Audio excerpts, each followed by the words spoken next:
Ever send an email that completely missed the mark? Or sat in a meeting just wondering why it couldn't have been a quick message instead? Oh, definitely. We've all been there, navigating that messy world of workplace communication. Yeah, where, good intentions can just get totally lost in translation. Absolutely. And when that happens, it's not just about a missed message, is it? It can mean wasted time, real frustration, maybe even damaged trust within a team. Exactly. So for this deep dive, we've pulled together some, well, really insightful material to help us get a handle on the nuts and bolts of effective workplace communication. Yeah, we're looking at some great sources here. We are. We're going to sort of dissect the basic choices, talking versus writing, Yeah. that explore this really quite brilliant framework called the RCI model, helps clarify who needs what info. And importantly, how to tailor the approach. Different situations, different people, even different communication styles need different methods. Right. Our sources give a pretty comprehensive look at this. They really push us to be more intentional about how and when we communicate. Thinking about everything, really, from like the richness you get face to face to maybe the efficiency of just a well-written email. And that's where you, the learner, come in. Our goal here is to equip you with some practical strategies, help you cut through that communication fog. Yeah, figure out when maybe a quick phone call saves hours of back and forth emails. Exactly. And ultimately, just help you foster clearer, more productive interactions. We're aiming for those moments where things just click, those now I get it moments. Our mission really is pretty simple. Give you the knowledge to communicate not just more, but smarter, more strategically, more thoughtfully, making each interaction count. Okay, let's unpack this then, starting with that foundational decision, verbal versus written communication. Sounds basic, doesn't it? Talking versus writing. It does. On one side, you have the immediacy, right? Face-to-face calls, video chats. On the other, the permanence of writing emails, reports, Teams messages, Slack. But the choice between them, it has some pretty profound implications. Verbal gives you that instant feedback loop. You see if they get it, adjust in real time. Plus the human bit, tone of voice, Yeah. body language, that adds layers. Written words just can't always capture, can they? That's so true about tone. You hear the enthusiasm or maybe the concern, but as the sources point out, verbal stuff often lacks that lasting record. Right. What was said can get twisted or just forgotten. That's where trust can sort of erode in those he said, she said things. Yeah, a quick follow-up summary, even for informal chats, can really help there. It just confirms things. Good tip. And written comms, on the other hand, they provide that very record. You can think, edit, make sure it's clear. Accountability. And it scales, right? You can send a written update to loads of people, and they can read it when it suits them. But you lose the immediacy. And we all know tone and writing is, well, it's a minefield. What you mean is helpful can sound critical. Definitely. Plus, important emails can just get buried in a crazy inbox. So the sources really hammer home these trade-offs. Verbal. Yeah. Faster now, slower for records. Rich in nuance, but needs good delivery. Written. Accessible, permanent record, but potential for misinterpretation, slower for urgent stuff. So when do you actually talk versus type? The guidance seems pretty clear on some things. Yeah, like urgent problem solving or navigating sensitive, maybe emotional topics. Verbal seems the way to go. You need that immediate back and forth, right? And the ability to read those nonverbal cues, build empathy, address concerns much better. But for formal approvals, contracts, anything needing a clear, auditable trail, written communication is king. Less ambiguity. Everyone has a reference point.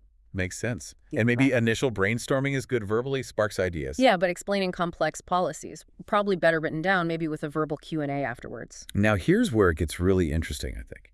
The blended approach. It's rarely just one or the other, is it? Not usually, no. The best communicators, they weave them together strategically, like have that crucial conversation. And then follow up with a written summary.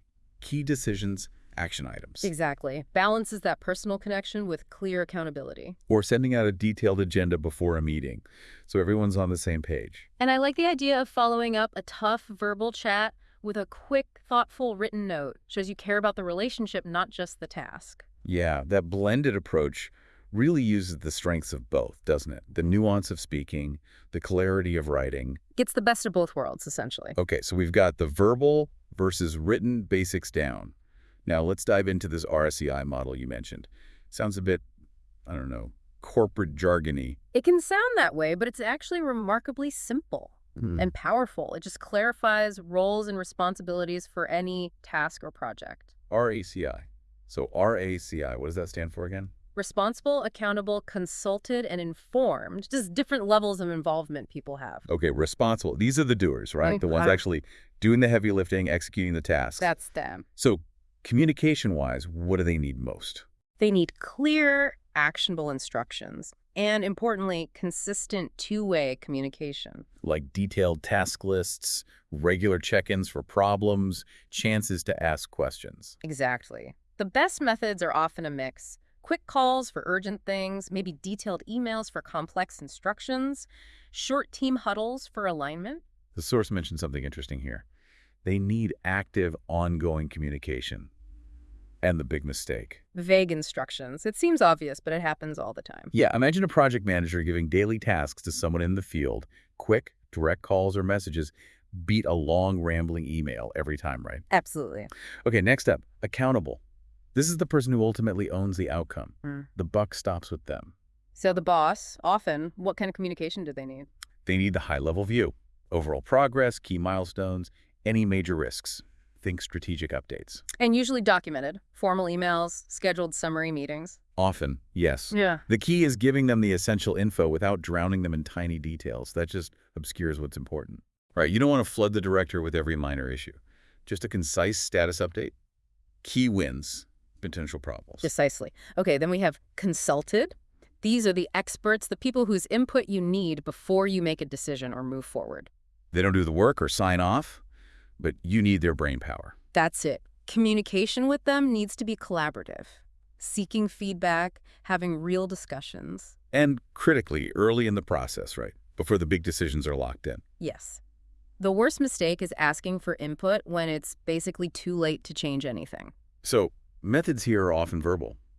Meetings, calls, maybe followed up in writing. That's often ideal, yeah. Like getting the legal team to review a contract template early on, not the final version just before signing. Good example. Okay, last one. Informed. These folks just need to be kept in the loop, but they aren't actively contributing. It's more of a need-to-know situation for them. So how do you best communicate with this group? Keep it brief. Keep it brief and usually written. Concise summaries, milestone alerts, final outcome notifications, email, or maybe a group message. The goal is just essential updates without the whole backstory. Like telling finance a contract is signed and the budget's allocated, short and sweet. Exactly. Overloading them is counterproductive. So, quick recap. Responsible needs thorough, ongoing, two-way chat. Accountable needs concise, high-level, often written updates. Consulted needs collaborative input early on. And informed just needs brief FYI updates. It's all about tailoring the message, the amount, and the type to their specific role. The key principle being, you don't have to tell everyone everything. You have to tell the right people the right information at the right time. Saves everyone hassle and avoids overload. Love that. Okay, so now let's layer this RCI idea onto the actual communication methods we use daily. Talking in person, phone, text, email, meetings. Right, let's start with talking in person. The sources say this is best when you need that immediate feedback, or the message has emotional weight, or it's a really complex topic needing nuance. That richness helps build rapport, understanding. But, like we said, no automatic record. And power dynamics can be a big thing in person, can't they? Where you have the chat can matter. Maybe a neutral spot is better for tricky stuff. Good point. So in RACI terms, in person is good for responsible, getting clarity, and consulted for those collaborative discussions. Often, yes. Probably less ideal for just informing someone or for the formal sign-off the accountable role might need. Okay. What about just picking up the phone? Phone calls are great when it's urgent but you can't be there. Or for quick chats on sort of medium complex things where tone helps. Faster than email for that back and forth. Definitely, but you lose all the visual cues, which can be huge, and people might not retain details as well without seeing them or taking notes. Need to be mindful of distractions too, right? And maybe check understanding more often. Speak a bit slower. Good tips. Phone calls often work well for responsible needing quick answers, maybe consulted for fast feedback loops, less suited for accountable's formal record or informing large groups. Makes sense. Now, texting and group messaging, Slack, Teams, etc. Oh, yes. Fantastic for quick informal updates, light collaboration, when you need a fast reply, but maybe a call isn't needed. Immediate but asynchronous, which is handy. Team visibility too. Yeah, reduces meeting load sometimes. But the downsides, brevity can lead to mix-ups, right? Mm. Tone guessing. And the constant pinging. Chat flood is real. Also, things can get lost or feel like they've expired mentally. Important stuff might need repeating. True. So useful for quick responsible updates, maybe broad, non-critical info for the informed group. Generally not great for deep consulted discussions or formal accountable documentation. Got it. And then email, the old faithful. Still the go-to for formal stuff, documenting decisions, conveying detailed info that needs thought, provides that crucial written record. Great for external comms. But downside, not for urgent things, and that tone issue again. Plus, long, rambling emails. Yeah. Kill productivity, best practice. Clear subject, quick summary up front, clear action needed. Don't make people hunt for the point. So email's best for? Formal updates for accountable, definitely. Disseminating info to the informed group. Often too slow for responsible's dynamic needs or consultant's brainstorming vibe. Right. Okay, lastly, meetings. Formal scheduled ones. Meetings are really invaluable for getting alignment, big picture strategy talks, collaborative problem solving with multiple viewpoints. Immediate Q&A is a plus. Shared understanding, hopefully. Okay. But the big weakness, massive time drain if not run well. Totally. And dominant voices can take over, groupthink can creep in. Post-meeting confusion is common if there aren't clear takeaways. So essentials are clear agenda, goals, maybe a timekeeper, and documented follow-ups. Engage people early too, before attention drifts. Definitely. Meetings are often best for accountable at key decision points and getting input from the consulted group. Often overkill for responsible unless they're presenting, or just for informing people, usually an email works for that. This is all super practical, but the sources also bring up something really crucial: accounting for neurodiversity in communication. Yes, this is so important. The basic idea is just acknowledging that different brains process information differently. What works for one person might be a real barrier for someone else. Like someone finding a noisy meeting overwhelming due to sensory issues. Exactly. Or someone with ADHD struggling to track long, unstructured email chains. Or maybe phone anxiety making calls difficult for someone else. So it's not one size fits all. The sources mention common challenges reading nonverbal cues in person, that phone anxiety, sensory overload in meetings, the rapid-fire nature of chat. Yeah, so inclusive practices are key. Things like sharing agendas before meetings, allowing processing time. Offering flexibility in formats, like happy to chat or I can send an email. Yes. And always following up verbal talks with written summaries.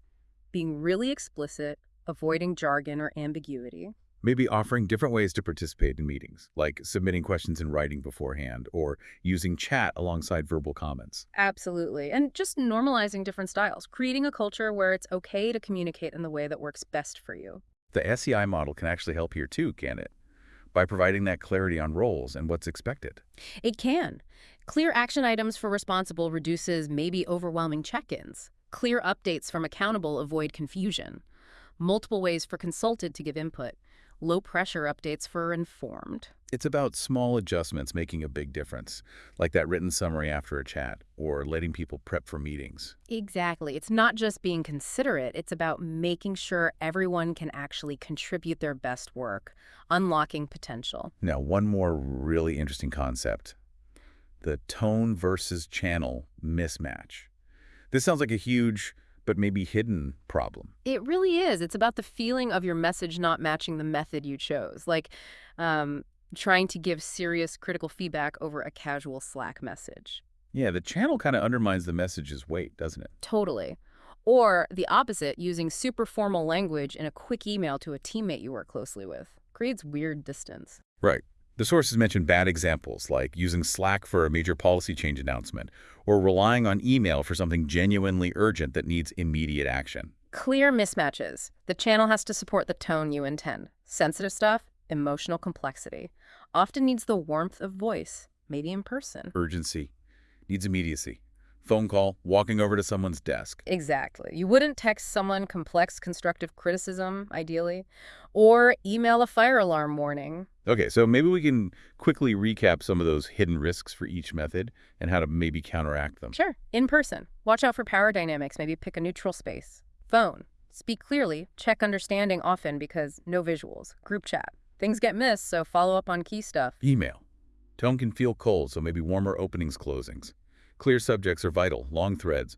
Escalate to a call or meeting. And meetings. Fight groupthink, keep it structured, get diverse input early, always document actions to avoid that "what did we decide?" feeling later. And that summary grid idea, mapping RACI to methods, really just reinforces that responsible and consulted need that dynamic two-way stuff. While accountable and informed lean more towards formal, documented, often one-way updates, it's a good mental check.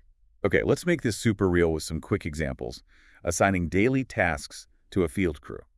Probably talking a quick huddle or maybe group chat for speed and confirmation. Needs to be fast and clear for the responsible folks. Updating your VP on overall project status. Likely a concise email, maybe followed by a brief scheduled meeting for Q&A. That suits the accountable role. Structured, documented. Asking the legal team for feedback on a draft contract clause. Needs richer discussion for the consulted role. Yeah. So a meeting or at least a phone call to talk through the nuances, then maybe written confirmation. Just letting finance know that big contract got signed. Simple, informed update. A brief email or a quick message in the relevant finance channel should do it. Just the key facts. And there was that quick checklist idea too, right? Like 5 questions to ask yourself before you communicate. Yeah, basically. 1, what's my purpose? 2, who's my audience and their needs role, think RACI. 3, is this the right medium, considering urgency, complexity, tone? 4, is it easy to understand and act on? 5, is the next step crystal clear? Just running through those mentally could probably prevent a lot of miscommunication. I think so. Takes maybe 10 seconds, but saves time later. And finally, some real-world best practices for specific situations, like firing someone. Oh, always in person, no question. Respect and direct dialogue needed. A quick project update needed from a remote team. Maybe a quick call to get the info, then a summary email back to confirm. Blended approach. Casual team brainstorming for new ideas. Group chat can be great for that initial low-pressure spark. Detailed feedback on a long report. Email with specific comments or track changes is usually best. Allows detail. Getting the whole team aligned on new strategic goals. That needs a proper meeting. Well-structured, clear objectives, solid follow-up plans. So when you boil it all down, effective workplace communication isn't just, shooting off messages. No, it's much more about understanding who you're talking to, picking the right channel for the message, and the feeling you want to convey, and being mindful that people communicate differently. It's about fostering understanding, building those relationships, ultimately driving better outcomes. Every choice matters. So, the learner, as you go about your work, just remember that communicating thoughtfully, strategically, it's kind of a superpower. Yeah, it's about knowing your audience, using the right tool, aiming for clarity. And I guess remember that every time you choose how to communicate, You're not just sharing info, you're shaping a relationship, you're influencing an outcome. So maybe the final thought is, what kind of impact do you actually want to make with your communication? Give that some thought. Good question to ponder. Indeed. Until the next deep dive, keep those communication lines open. And maybe more importantly, keep them effective.